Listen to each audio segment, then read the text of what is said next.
Samantala, mga senior citizens ng Barangay Santa Fe, Pilar Sorsogon, pinasaya ng social pension at cash gift ngayong Pasko. Ang buong detalye ng balita nasa linya sa Megapo Patrol number 24, SM Alvin Lozano. Bicol Network News Report! Narito po tayo sa Barangay Santa Fe na kung saan makakausap natin ng ilang mga senior citizens dito sa barangay na ito. At alamin natin ang kanilang kalagayan, kung ano ang mga plano nila sa buhay ngayong Kapaskuhan.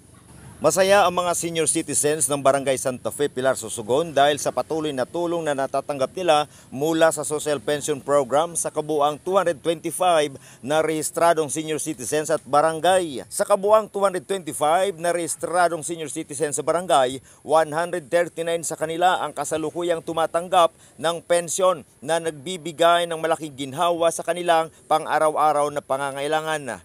Hindi lamang dito nagtatapos ang good news sa darating na Pasko. Isang cash gift ang inihanda ng lokal na pamahalaang barangay mula sa pondo nito. Ayon kay Ginang Bilyesa Fabia Guadamor, ang presidente ng Asosasyon ng mga Senior Citizens, ang matatanggap na cash gift ay gagamitin nila upang makabili ng mga groceries na ipamamahagi sa lahat ng 225 na miyembro.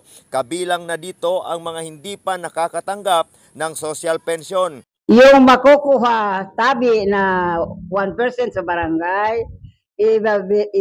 ano na lang po yan sa 15, grocery na sana po yan, itatao sa mga senior citizen. Lubos ang pasasalamat ng mga senior citizens sa pamahalaan, kasabay ng panawagan na sana'y mas maraming miyembro ang maisama sa programa ng social pension. Ang ganitong uri ng pagkalinga ay patunay na ang malasakit sa matatanda ay isang mahalagang bahagi ng tunay na diwa ng Pasko. Dito sa Barangay Santa Fe, Pilar Sorsogon, kasama mo sa pagbabalita para sa Bicol Network News. Megawa Patrol numero 24, Alvin Lozano, tatak tunay na serbisyo.